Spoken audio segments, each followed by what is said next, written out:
The life and sad ending of Mary Wells. Mary Wells was born Mary Esther Wells on May 13, 1943, in St. Detroit, Michigan, to a mother who worked as a domestic and an absentee father. One of 3 children, she contracted spinal meningitis at the age of 2 and struggled with partial blindness, deafness in one ear, and temporary paralysis. At age 10, Wells contracted tuberculosis. During her early years, Wells lived in a poor residential Detroit district. By age 12, she was helping her mother with house cleaning work. She described the ordeal years later. Wells used singing as her comfort from her pain, and by age 10 had graduated from church choirs to performing at local nightclubs in the Detroit area. Wells graduated from Detroit's Northwestern High School at the age of 17 and set her sights on becoming a scientist. But after hearing about the success of Detroit musicians such as Jackie Wilson and the Miracles, she decided to try her hand at music as a singer-songwriter. In 1960, 17-year-old Wells approached Tamla Records founder Berry Gordy at Detroit's 20 Grand Club with a song she intended for Jackie Wilson to record, since Wells knew of Gordy's collaboration with Wilson. However, a tired Gordy instead suggested Wells sing the song in front of him. Impressed, Gordy had Wells enter Detroit's United Sound Systems to record the single titled Bye Bye Baby.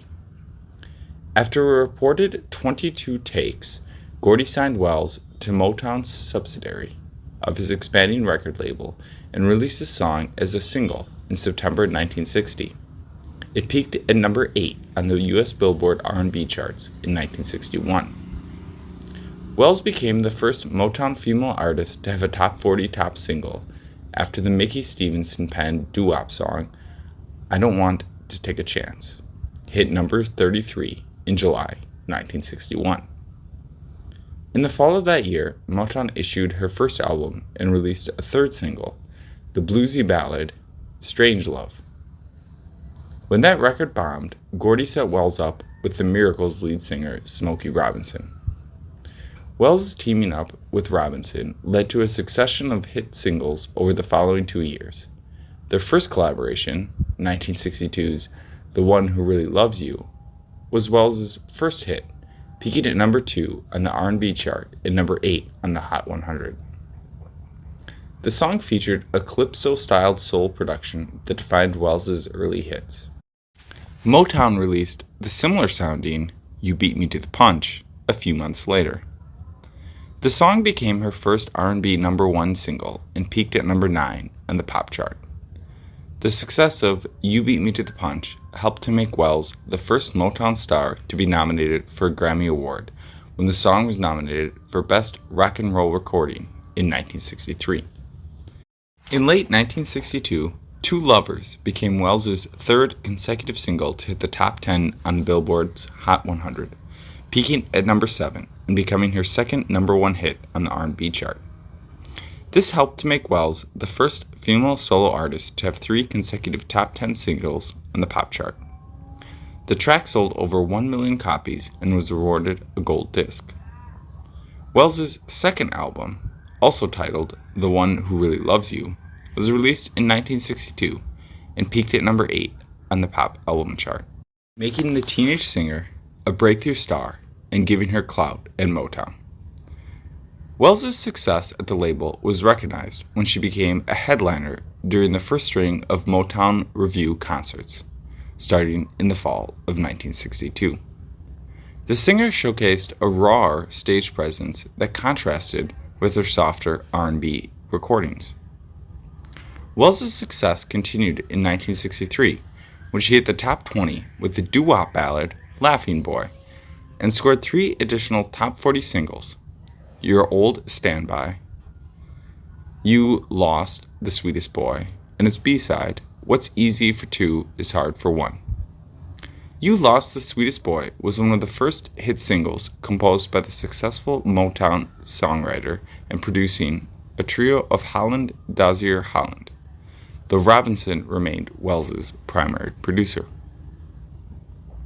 Also in 1963, Wells recorded a session of successful B-sides that arguably became as well known as her hits, including Operator, What Love Has Joined Together, Two Wrongs Don't Make a Right, and Old Love. Wells and Robinson also recorded a duet titled I Want You Round, which would be re-recorded by Marvin Gaye and Kim Weston. In 1964, Wells recorded My Guy. The Smokey Robinson song became her trademark single, reaching number 1 on the Cashbox R&B chart for 7 weeks and becoming the number 1 R&B single of the year. The song successfully crossed over to the Billboard Hot 100, where it eventually replaced Louis Armstrong's Hello Dolly at number 1, remaining there for 2 weeks. The song became Wells's second million-selling single. To build on the song's success, Motown released a duet album recorded with fellow Motown singing star Marvin Gaye, Together. The album peaked at number 1 on the R&B chart and number 42 on the pop album chart, and yielded the double-sided hits Once Upon a Time and What's the Matter with You, Baby. My Guy was one of the first Motown songs to break on the other side of the Atlantic, eventually peaking at number 5 on the UK chart and making Wells an international star. Around this time, the Beatles stated that Wells was their favorite American singer, and soon she was given an invitation to open for the group during the tour of the United Kingdom, thus making her the first Motown star to perform in the UK. Wells was only one of 3 female singers to open for the Beatles, the others being Brenda Holloway and Jackie DeShannon. Danny Terrell accompanied her in live shows in Detroit. Wells made friends with all 4 Beatles and later released a tribute album, Love Songs to the Beatles, in the mid-decade. Ironically, during her most successful years, Wells was having problems with Motown over her original recording contract, which she had signed at the age of 17. She was also reportedly angry that the money made from My Guy was being used to promote the Supremes. Though Gordy reportedly attempted to renegotiate with Wells, the singer still asked to be freed from her contract with Motown. A pending lawsuit kept Wells away from the studio for several months, as she and Gordy brokered the contract details, with Wells fighting to gain a larger share of the royalties she had earned during her tenure with Motown. Finally, Wells invoked a clause that allowed her to leave the label, advising the court that her original contract was invalid, as she had signed while she was still a minor. Wells won her lawsuit and was awarded a settlement, leaving Motown officially in early 1965, whereupon she accepted a lucrative $200,000 contract with 20th Century Fox Records. A weary Wells worked on material for her new record label while dealing with other issues, including being bedridden for weeks, suffering from tuberculosis. Wells's eponymous first 20th Century Fox release included the first single, Ain't It the Truth, its B-side, Stop Taking Me for Granted, the lone top 40 hits, Use Your Head, and Never, Never Leave Me. However, the album flopped, as did the Beatles' tribute album she released not too long afterward. Rumors have hinted Motown may have threatened to sue radio stations for playing Wells's post-Motown music during this time. After a stressful period in which Wells and the label battled over various issues after her records failed to chart successfully, the singer asked to be let go in 1965 and left with a small settlement. In 1966, Wells signed with Atlantic Records subsidiary Atco. Working with producer Carl Davis, she recorded her final top 10 R&B hit with Dear Lover, which also became a modestly successful pop hit, peaking at number 51. However, much like her tenure with 20th Century Fox, the singer struggled to come up with a follow-up hit, and in 1968 she left the label for Jubilee Records, where she scored her final pop hit, The Doctor, a song she co-wrote with her then-husband, Cecil Womack. In 1970, Wells left Jubilee for a short-lived deal with Warner Music subsidiary Reprise Records and released 2 Bobby Womack-produced singles. In 1972, Wells scored the UK hit with a reissue of My Guy, which was released on the Tamla Motown label and climbed to number 14. Though a reissue, Wells promoted the single heavily and appeared on the British TV show Top of the Pops for the first time. Despite this mini revival, she decided to retire from music in 1974 to raise her family.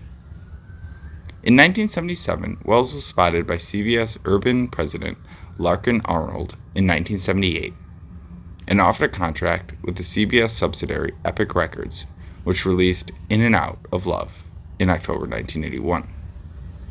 The album, which had been recorded in 1979, yielded Wells' biggest hit in years, the funky disco single Gigolo. It became a smash at dance clubs across the country. A 6-minute mix hit has achieved a lot of high ranks in the ratings. After the parent album failed to chart or produce successful follow-ups, the Motown-styled These Arms was released, but it flopped and was quickly withdrawn, and Wells' Epic contract fizzled. The album's failure may have been due to light promotion. She still had one more album in her CBS contract, and in 1982 released an album of cover songs, Easy Touch, which aimed for the adult contemporary radio format. In 1983, she left CBS and continued recording for smaller labels, gaining new success as a touring performer. In 1989, Wells was celebrated with a Pioneer Award from the Rhythm and Blues Foundation during its inaugural year. In 1990, Wells recorded an album for Ian Levine's Motor City Records, but her voice began to fail, causing the singer to visit a local hospital. Doctors diagnosed Wells with laryngeal cancer. Treatments for the disease ravaged her voice, forcing her to quit her music career. Since she had no health insurance, her illness wiped out her finances, forcing her to sell her home, and she received a lot of help from many friends. That same year, a benefit concert was held by a fellow fan and Detroit R&B singer Anita Baker.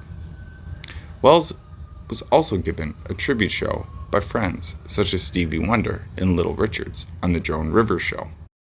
In 1991, Wells brought a multi-million-dollar lawsuit against Motown for royalties she felt she had not received upon leaving Motown Records in 1964, and for loss of royalties for not promoting her songs as the company should have.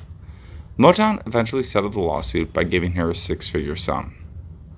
That same year, she testified before the United States Congress to encourage government funding for cancer research.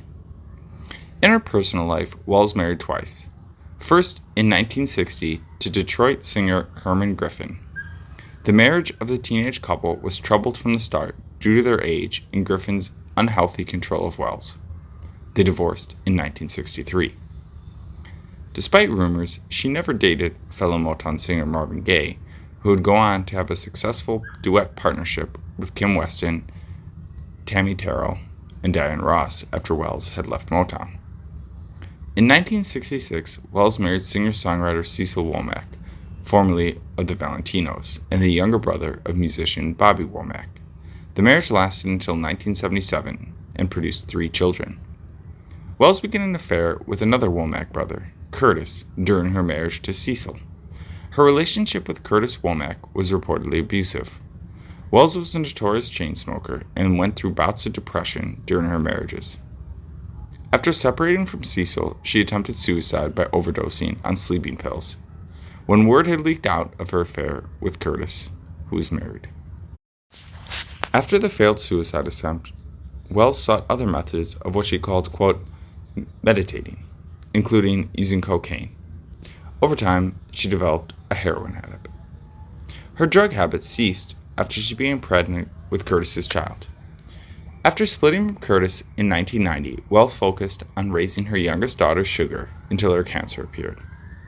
Sadly, in the summer of 1992, Wells' cancer returned, and she was rushed to the Kenneth Norris Jr. Cancer Hospital in Los Angeles with pneumonia. With the effects of her unsuccessful treatments and a weakened immune system, Wells died on July 26, 1992, at the age of 49. Wells was cremated, and her ashes were laid to rest in Glendale's Forest Lawn Memorial Park in a Womack family crypt. Family friend Sam Cooke is buried in the Garden of Honor, about 850 feet, 260 meters, to the west.